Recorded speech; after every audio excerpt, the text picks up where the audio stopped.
Hello and welcome to episode 40 of Inside Arvada, the official podcast of the city of Arvada. I'm Sean Starr, one of your co-hosts, and today's episode is all about the 2025 coordinated election. Our guest is Jefferson County Clerk Amanda Gonzalez. Although it's not a presidential election or even a midterm, these off-year elections are often overlooked but still very important, especially here at the local level. We did want to mention up front that while we realize that there's a portion of East Arvada that is in Adams County, and so we didn't want to forget our Adams County folks, so we will link to a lot of the resources for Adams County voters in our show notes. But most of what Clerk Gonzalez mentioned and the resources that we have still apply to those Adams County residents here in the city of Arvada. And speaking of this year's election, we'll have 3 council member seats up as well as 1 ballot measure. And before we get to our interview, we wanted to walk you through who is all on the ballot and talk a little bit more about that ballot measure. And here to help us with that is my co-host, Katie Patterson. Hi, Katie. Hey, Sean. Yeah, thanks. So a quick overview of how Arvada City Council is structured. So there's a 7-member council. There's 4 that represent districts, areas of the city, and then 2 that serve an at-large seats and represent the whole city. And then the mayor is also an at-large seat. And so 3 of those seats are up for election. There's an at-large seat, and that is the one that represents the whole city. The candidates are Michael Griffith and Denise Vargas. And that seat's currently held by Brad Rupert, who took over for Lisa Ferre about a year ago after Lisa was elected to the State House of Representatives. And then in District 1, voters can choose between incumbent and current Mayor Pro Tem Randy Moorman and then challenger Eric Bodenstab. And in District 3, the race is between Rebecca Lovison and Aaron Scoff. And that seat is currently held by John Marriott, who is termed out. And so we'll link to each of the candidates' websites in our show notes, and then we'll provide links to any of the recordings of candidate forums that are available. So there have been 4 forums starting as early as July. Arvadans for Progressive Action hosted a forum on July 12th, and I'm fairly sure 1, if not 2, of the candidates weren't in the running yet at that point. So just a caveat on that one. The Arvada Elks held one on September 9th at the Elks Lodge in Old Town. The Ralston Valley Coalition hosted a forum on September 29th at the Depot at 5 Parks. And then the Greater Arvada Chamber of Commerce on October 1st at Revive Church. So, important council races for folks to vote for, but in addition to that, there's also a ballot measure, 3G, for a proposed charter amendment regarding the residency requirement for municipal court judges. And so, Sean, tell us a little bit more about that. Yeah, great job covering a lot of information there. I did want to mention, too, so if you live in one of the districts, you only get to vote for that district. Yes. So if you live in District 1 and the District 3, you won't see that on your ballot. So and we'll link to that district map because they're kind of weird boundaries too. They don't follow clear lines really. Yep, exactly. Yep. And so speaking of the ballot question 3G, we did have Judge Kurtz on as a guest earlier this summer, and we can link to that, or you can just scroll back through and listen to that episode. And so about this ballot question, it applies to residency requirements. Currently, you have to be a resident to be a municipal court judge, including part-time release judges here in Arvada. And so that question or that ballot initiative would change that and not require our judges to be residents of Arvada. All right, now let's get on to our guests, Clerk and Recorder Amanda Gonzalez. Amanda serves as the Jefferson County Clerk and Recorder, where she oversees elections, DMV services, public records, and licensing. She was elected in 2022 as the county's first Latina clerk. She has a background in law and nonprofit leadership, including time as the executive director of Colorado Common Cause, where she advanced policies that expanded ballot access and promoted fair representation. Hi, Amanda. Thanks so much for joining us today. So tell us a little bit about yourself and what it is you do at the county. Yeah, thanks for having me. So I am the Clerk and Recorder for Jefferson County, which has a bunch of different parts of the job, actually. So my office oversees land recordings, marriage licenses, we accept passport applications, oversee 5 motor vehicle offices, and most importantly, administer elections for about 500,000 folks. Yeah, and so the election is why we wanted to have you on now, because we have the coordinated election coming up on November 4th. And people can still vote in person if they prefer. We have one location here in Arvada. It's at Standley Lake Library.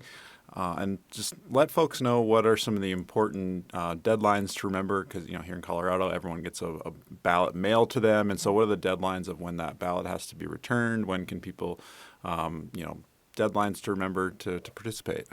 Yeah. Colorado, I think, absolutely has one of the best voting systems in the entire country. So every active registered voter automatically gets their ballot in the mail. So if you are registered to vote at your current address, then we are automatically going to send you a ballot in the mail. Some of those, have already gone out. So I think a lot of people think that the election is just one day in November, right? Yeah. But in reality, we actually start mailing ballots to our military and overseas voters in September. Wow. They get a little bit extra time, right? Because if you're serving on a base somewhere, it might take a little bit longer to get that ballot back to us. Sure. But for everybody else, ballots get mailed to voters starting October 10th. And our in-person vote centers are going to open on October 27th.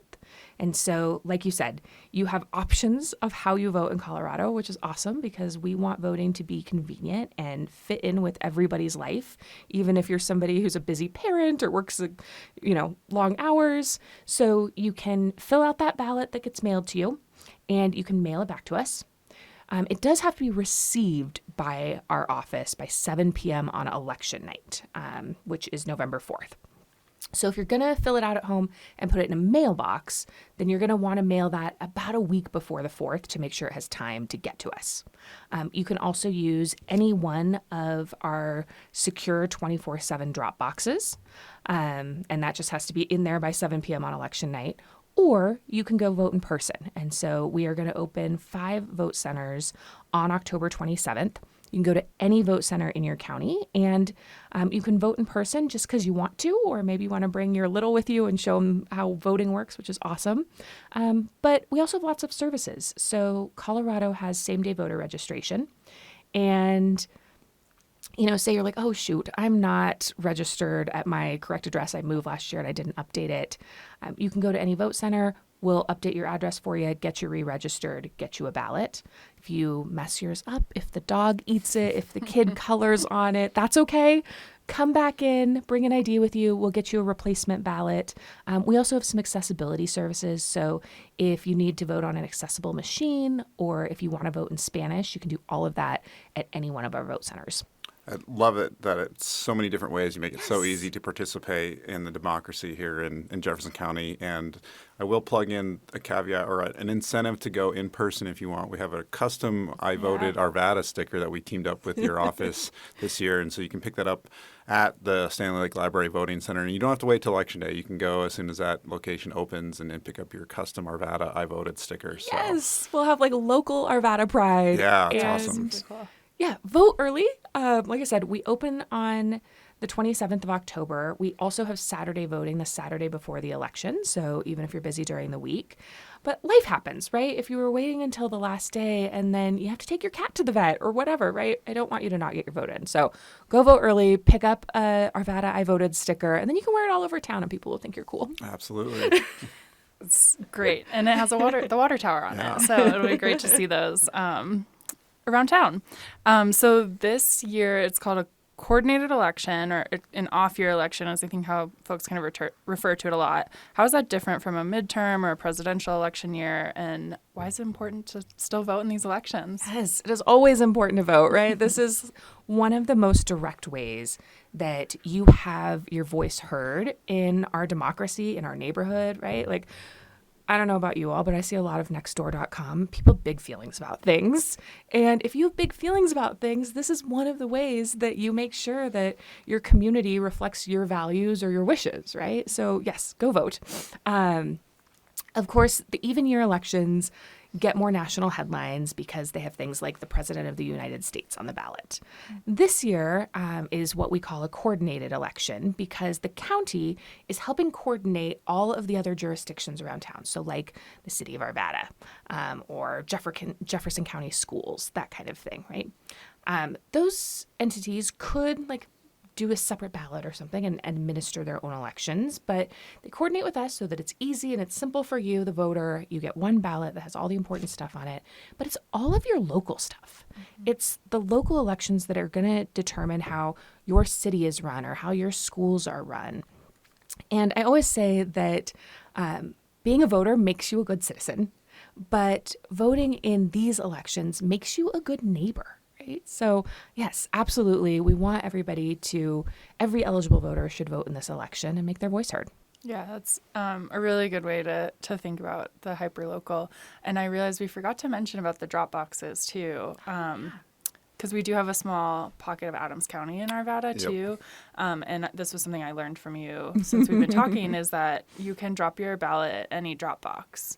Yeah. So you need to, if you go in person, you should go to your county, whichever county you're in, voting locations. But for drop boxes, you can use any of them, and you all make sure they get to the right place. So that's pretty cool. Exactly. So if you do want to vote in person, it is best to go to a vote center that's in your county. So if you're living in the part of Arvada that's in Adams, go to an Adams in-person vote center.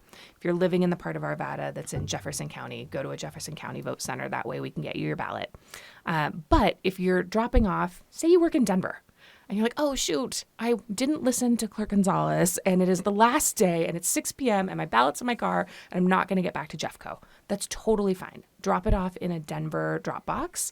As long as it's in a drop box in Colorado by 7 p.m. on election night, the clerk in that county will mark it as received, and then we all do a big transfer where we make sure and get your ballots to the right places. Very cool. Yeah, glad you pointed that out, because I would imagine most people aren't going to mail it in. They're just going to drop it off, because there are so many of those convenient locations around the county. Absolutely. And then you know it got there. You don't have to worry about it. And you don't have to figure out where to get a stamp. Right. Exactly.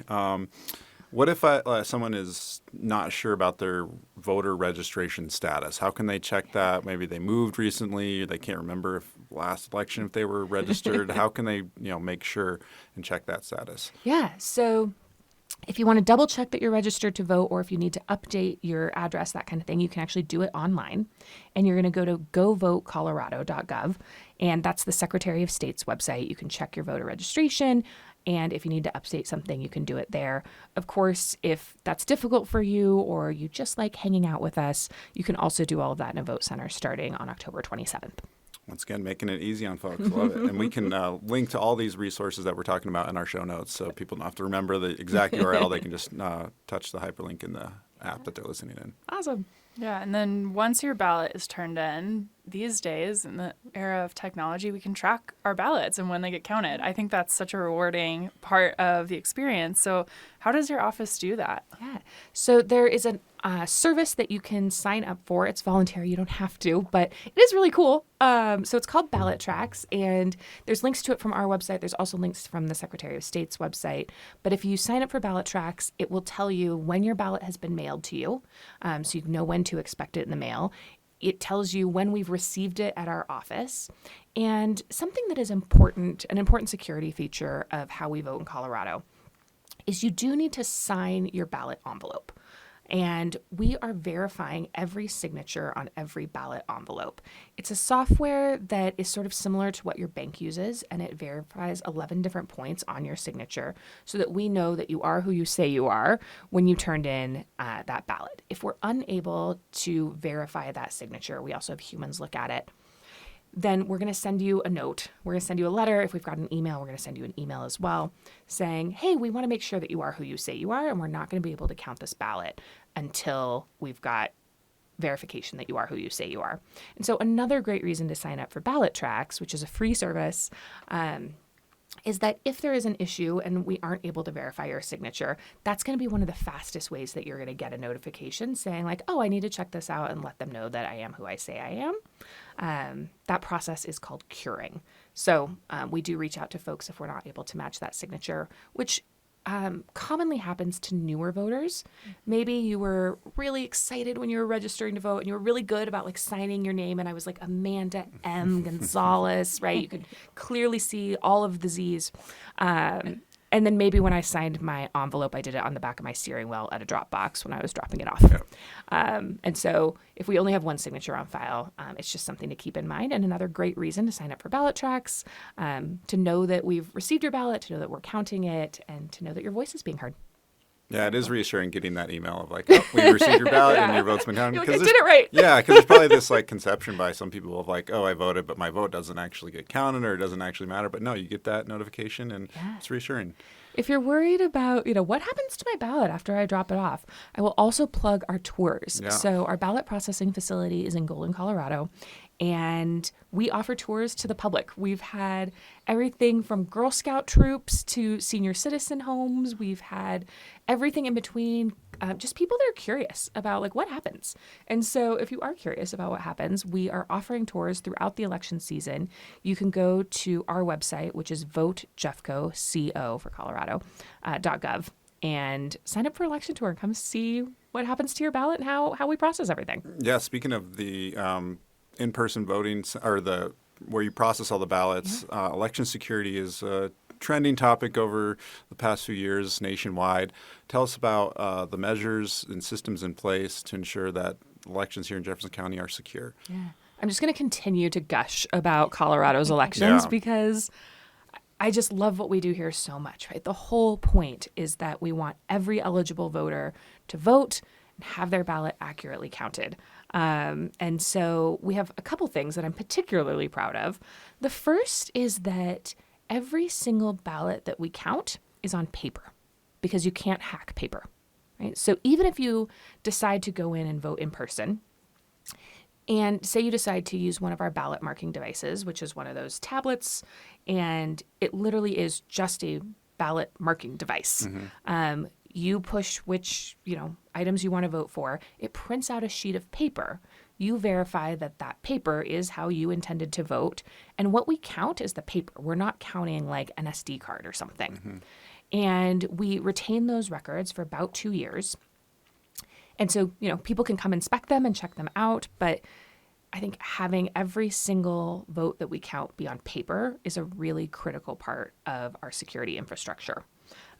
Another piece that I'm really proud of is that almost everything we do, I won't even say almost, everything we do is done in bipartisan teams. So, I think some people think like, Amanda Gonzalez is my elected official who's in charge of elections, and she's like sitting in a little room somewhere counting all the ballots. And I could not count, votes for 430,000 active voters, even if I wanted to all by myself, right? In reality, what's happening is we are hiring election judges for a coordinated election like this one, which tends to have a little bit lower turnout. We'll hire about 350, 400 people to help run the election. In a presidential, that number is more like 900. And these are your neighbors and friends, right? It's normal people that you go to church with or your kid goes to school with or you see in the grocery store that are all showing up for the fall to say, I want to help with democracy. I want to make sure that, the election runs smoothly. And so your ballot is never alone with just one person. Even when we are picking up the ballots out of those 24/7 secure drop boxes, it's actually two people of different political parties that are picking up those ballots physically out of those boxes. And so I think having bipartisan teams in every part of the process is really important. And then finally, the nerdiest one is Colorado, a handful of years ago, became the first state in the country to require what is called a risk limiting audit, which is a complicated way of saying we take those paper ballots, we have a random list of ballots from the Secretary of State's office that we have to pull. So same thing, bipartisan teams come in, the local county parties come and help us with this. And so, you have to pull ballot 1, 2, 3, 4, literally pull it out of like a tub that you might, that we're storing all this stuff in, and compare the paper ballot to what the tabulation machines, what the computer counted, and say, does this match? And so we are actually checking at the end of the process before we certify the election to say, did the computers tabulate correctly what was on the paper? And we are physically verifying that. So many systems in place. I love it. Such transparency. Thank you for sharing. I mean, the buddy system of having one person from each party going around and collecting those ballots. That's such a fun story, and like you said, a lot of times they probably get along. There's probably not as much contention as you might think in that sort of relationship there. Yes, I mean we do have a we don't talk politics. Yeah. Elections are nonpartisan spaces as far as the administration of them, and I tell people all the time, if you were feeling bad about the world, come down and be an election judge. I will also plug that we take student election judges. So if there's a high schooler in your life, or if you're a high school student listening to this, and you want to get more involved, you can be an election judge, even if you're not quite 18 yet. But, I think that if I told certain news programs that I was going to put a Democrat and a Republican in a county vehicle all day to drive around and pick up ballots, they would tell you those people are going to come back missing limbs, right? Yeah. And it's just not the case. What happens is that people come back talking about their grandkids. And we actually have election workers that are different parties that met, in the service of our democracy, and they go on walks together in the off season. Right? We really do have more in common than we think. And I think in particular, when people sign up to help administer our elections, they want to protect our democracy. They want to make sure that elections are fair. They want to do their part. And so, it really is lovely. And the potlucks are really good. And you get paid. These aren't volunteers. Yeah, they're right? not volunteer positions. So if you want to get involved in a future election, and we will have 2 next year, right? We'll have a primary and then an election in November. Sign up. Go to our county website, and we've got an application. Express interest. Tell us you want to come be an election judge, and we would love to have you. I love Terrific, that. Yeah. So you mentioned our election judges, which I don't know if we've mentioned the term poll worker. That's kind of what a lot of people, I think, know them as, but it's the same thing. Yes. Yeah. Some places call them poll workers. Colorado, we call them election judges. And then we've talked a little bit about the tours that folks can sign up and go on. What are maybe some of the other ways that people can observe the process or get involved in what's going on with our elections? So, the very best ways to participate in your democracy is 1, vote. 2, become an election judge and get a little bit more involved. I've already hyped the tours, but I just think they are such a great way to see the process and understand what's going on. And, Thanksgiving's coming up, and don't you want to have accurate information when you're arguing with your uncle? So come take that tour before Thanksgiving. The other thing that I will plug is that we have an advisory committee at the clerk's office. We call it STEAM, and it's focused on transparency and equity and accessibility and modernization. And we have all different kinds of folks. We have folks from, I think, all of the political parties. We have some people with disabilities. We have some teenagers. We have folks who are older. The whole idea is that I believe we just fundamentally make better decisions when we have a broader group of people who are giving input, right? I really believe in making decisions together, as in voting, right? That's what we're all doing when we're saying what we believe and who we want to represent us. But even just in how we operate the office. And so we are going to be recruiting folks for our STEAM committee as coming up here, and would love people to participate. Those meetings are also open to the public.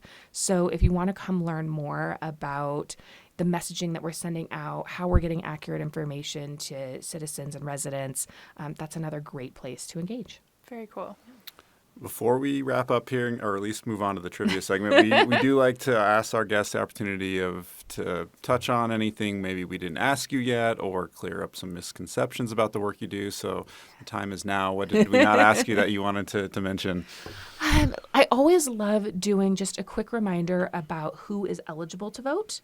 So in Colorado, you have to be at least 18 years old. You have to be a U.S. citizen, and you have to have lived in Colorado for at least 22 days. And if those things are true, you are eligible to vote. That includes if you are somebody that is a student and maybe you moved to Colorado for school in August, you are eligible to vote here. Another common misconception is around folks that might have had prior engagement with our criminal justice system. So sometimes you'll see, and these laws vary by state, so sometimes it can be confusing, but I think there is a misconception that if you've ever been convicted of something, you might not be eligible to vote. That's not true in Colorado. So if you are the only people who cannot vote because of involvement with our criminal justice system are folks who are currently serving a term of confinement for a felony conviction. So essentially you're in prison for a felony. But if you're on probation, if you're on parole, if you've finished your sentence and you're back in your community, then you are eligible to vote. You do have to re-register. So go to Go Vote Colorado or come into one of our vote centers. We'll get you re-registered, but you're eligible to vote even if you've had a prior conviction. And then just some reminders about services and accessibility that are available for folks. I've mentioned that if you come into our vote center, you can vote in either English or Spanish. Sometimes those ballot questions can be really confusing, especially if English isn't your first language. So if you need some help with that, come on in. We can get you a ballot in Spanish. We also have a bilingual sample ballot on our website, so you can see that there. And then finally, we have a really great law in Colorado that allows voters with disabilities. So if you have a visual impairment or you're blind and you need a ballot, that your assistive technology will allow you to vote at home independently, right? Like all of us, your vote is secret. You don't have to tell anybody else how you voted. Nobody on my staff will ever know how you voted.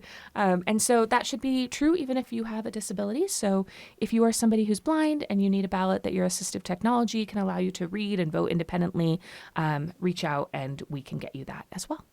That's Very awesome. cool. As someone Yeah. who, we're working on this digital accessibility law that just went into effect. And so just realizing that how important it is to make information from the city's website available to everyone kind of, reshapes some of this. And it's great to hear that that's so important from the clerk's office as well at the county. And I love that digital accessibility. I love that we're finally getting a little better at it just because it makes all of our lives easier. Yes. Totally. So I don't know, just love that. But yes, we want to make sure that all voters, including voters with disabilities, are able to cast their ballot the way they want to. So reach out to our office if you need any help. Awesome. Super.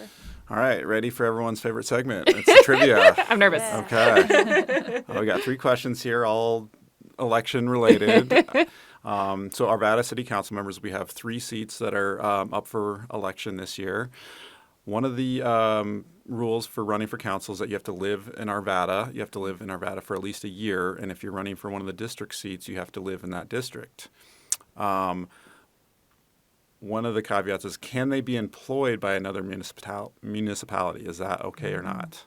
Can I run for office in Arvada and work in Denver? Right, exactly. I'm fairly sure I know the answer to this.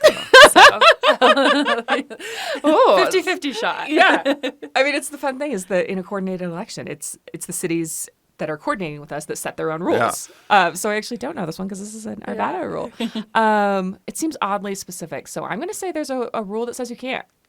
Yeah. Correct, You yeah. So in our city charter, it prohibits employees from other cities serving on Arvada City Council. Okay. In 2021, there was a ballot measure asking to remove that stipulation, and it failed. So it remains in place.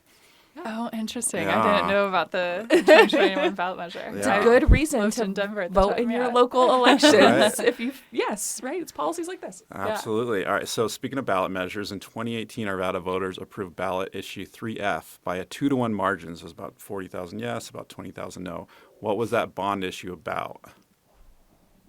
I did not live here yet. Okay. 2018. 2018. I moved to There was 2021. another bond measure? Because we passed one. This one passed. Oh. Yeah. Oh, I know what it is. Yeah. I'm sorry. Okay, I don't know, so I'm going to let you tell us. It was the roads, Ralston Road and West 72nd. Yep. Yeah. Exactly. I thought yeah. you said it didn't pass. Oh, and I no. was like, It there were passed by 2? 2-to-1 margin. Yes. Okay, yeah. So, yep. It was to fund 2 major road improvement projects, Ralston Road, which was done, I don't know, within the past year or so, and West 72nd Avenue, which the first phase was done. And They've done all the underground utilities, and then they've done Oak to whatever that is, Swadley Court, Sims, basically. Yeah. And soon enough, they will get to the rest of that Okay. railroad But underpass. I just thought it was interesting. Like 2018 is when the ballot measure passed, and here we're in 2025, so it's a long process. Yeah. Sometimes to do democracy. So yeah.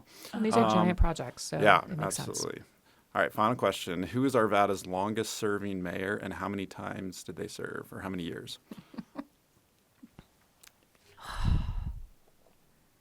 I don't know any mayors prior to the last one. I don't know who Arvada's longest serving mayor is, but Yeah. I'm going to say that term limits change over time. So who knows if there was term limits when Arvada was founded. I'm going to say somebody did it for 30 years. If we have a 30-year mayor. Yeah. I'll go 24. Yeah. 20 years. Okay. Bob Free served for 20 years, 3 separate terms, starting in 81 to 89, 91 to 99, and 2007 to 2011. So I think he also served for city council, not as a mayor, for 4 years. So 24 years in total for Bob Free, who was then Mark Williams was the mayor after him, who has the record for the longest consecutive mayoral term from 2011 to 2023. So, Okay. Just a little kind of history of the mayor. As I can understand it, the mayor wasn't always elected. I think for a while they were, just 7 council members, and then the council would kind of pick who the mayor would be. And I think Bob Free was the first elected mayor back in like the early 90s, late 80s, something like that. Interesting. Yeah. Relatively recent. Yep. And so, now obviously the mayor's an elected position ever since. Yeah. And that actually brings up a really interesting piece of our democracy, is that how representation happens varies, right? From city to city, from state to state. Some places have term limits, some places don't. Some places have restrictions on living in district or not living in district. We have age restrictions in some places. And, I think the goal of our democracy is always, how do we get the most voices represented, right? How do we ensure that everybody is actually heard? And so I always think these are such interesting questions about, should we have term limits or should we have requirements by district, right? Like, I don't know, they're really fun to think about. We do have term limits, and it's 3 consecutive term limits in the same position. And so that's what's in our city charter. But then that doesn't prohibit you from doing 3 terms as a council member, and then after that you can serve a different position, so then you can be mayor after that. So, But you can't work in Westminster and be a Exactly. council member in Arvada. Yep. So just some kind of fun history. Yeah. So, yep. Awesome. Well, Clerk Gonzalez, thank you so much for joining us. Really appreciate it. I learned a lot, and I hope our listeners did too. Thank you so much. And don't forget, vote in this election and vote early. Thank you.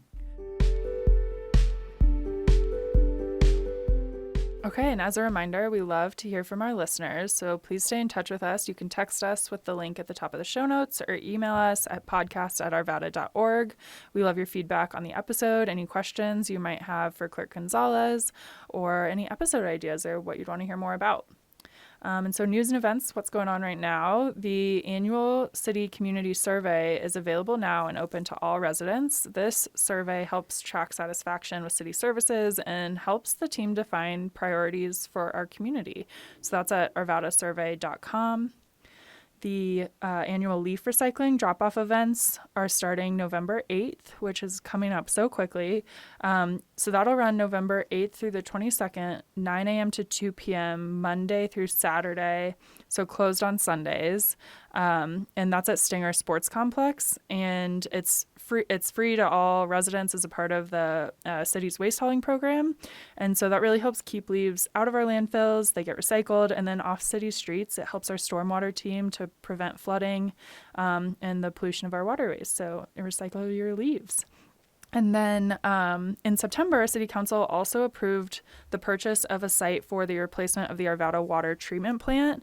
And this project's been underway for a couple years, trying to determine and get a purchase agreement for a new site for the property. And that's going to be located west of Highway 93 and West 64th Parkway at 6809 State Highway 93.